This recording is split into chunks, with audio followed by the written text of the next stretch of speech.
Hello guys, আমরা আবারও চলে আসলাম সাজেক। আপনারা হয়তো অনেকে জানেন যে আমার বাসা খাগড়াছড়িতে, তাই আমার বাসাটা সাজেকের কাছাকাছি হওয়াতে একটু ঘুরতে ইচ্ছে হলে চলে আসতে পারি সাজেক। তো আজকে সাজেক আসছি আমি আর আমার বন্ধু কুদ্দুস। তো আমার বন্ধু কুদ্দুস আলী ছবি তোলার জন্য অনেক চেষ্টা করতেছে, কিন্তু বিকেল বেলা সাজেক হেলিপ্যাডে অনেক পর্যটক আসে হাওয়া খেতে, তাই ছবি তোলার মতো কোনো অবস্থায় তখন ছিল না। তাই আমরা বুঝতে পারছি এই বিকালে এখানে কোনোভাবেই ছবি তোলা যাবে না। এখানে ছবি তোলার ইচ্ছা থাকলে আসতে হবে সকালে। তবে হ্যাঁ, সাজেক যেহেতু এর আগে অনেকবার আসছি, কিন্তু এখানে কখনো ছবি তুলি নাই। ফাইনালি সকালে ঘুম থেকে উঠে চলে আসলাম হেলিপ্যাডে ছবি তোলার জন্য।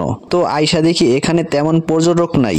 দুই বন্ধু মিলে 1 থেকে 200 ছবি তুলে নিলাম। ছবিগুলো খুব ভালোভাবে নিতে পারছিলাম, কারণ আশেপাশে কোনো মানুষ ছিল না। সকালে সাজেক হেলিপ্যাডে খুব সুন্দর একটা লোক আসে, তাই ছবিগুলো খুব সুন্দর আসছিল। তো 1 থেকে 1.5 ঘন্টা হেলিপ্যাডে কাটানোর পর খুব খিদে পাইছে, তাই গরিবের রয়্যালটা নিয়ে চলে আসলাম ব্রেকফাস্ট করতে।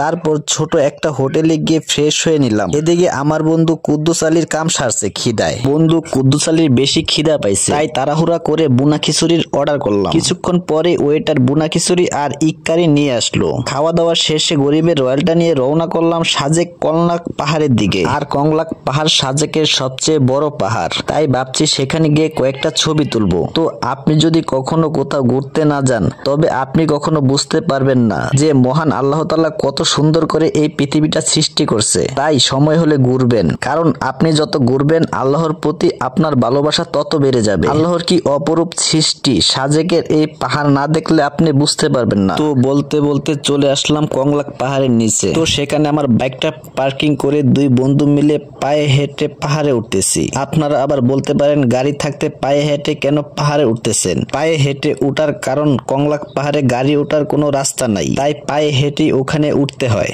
আর পাহাড়টা উঠতে আপনাকে কমপক্ষে 300 ফিট উপরে পায়ে হেঁটে উঠতে হবে। তো বলতে বলতে অনেক কষ্টে আমরা কংলাক পাহাড়ে উঠেই গেলাম। তো সেখানে গিয়ে আমরা অনেকগুলো ছবি তুললাম এবং কিছুক্ষণ ঘোরাঘুরি করলাম, অনেক ভালো লাগলো। তো গাইস, সাজেকের সৌন্দর্য যদি আপনি ঘরে বসে উপভোগ করতে চান তাহলে পারবেন না। সাজেকের সৌন্দর্য আপনাকে উপভোগ করতে হলে আসতে হবে আপনাকে সাজেক। তাই আমি আবারও বলছি, আল্লাহর কি অপরূপ সৃষ্টি, সাজেক না আসলে আপনি বুঝতে পারবেন না। তাই আপনাদের যদি সাজেক আসার ইচ্ছা থাকে চলে আসুন খুব শীঘ্রই, কারণ এই শীতেই দেখতে পারবেন সাজেকের আসল রূপ। একে তো দেখতে পারবেন সাজেকের প্রাকৃতিক সৌন্দর্য, অন্যদিকে দেখতে পারবেন কুয়াশায় ঢেকে যাওয়া পাহাড়ের আরেক রূপ। তো গাইস, আজকের এই ব্লগটা আপনাদের কাছে কেমন লাগছে কমেন্ট করে অবশ্যই জানাবেন।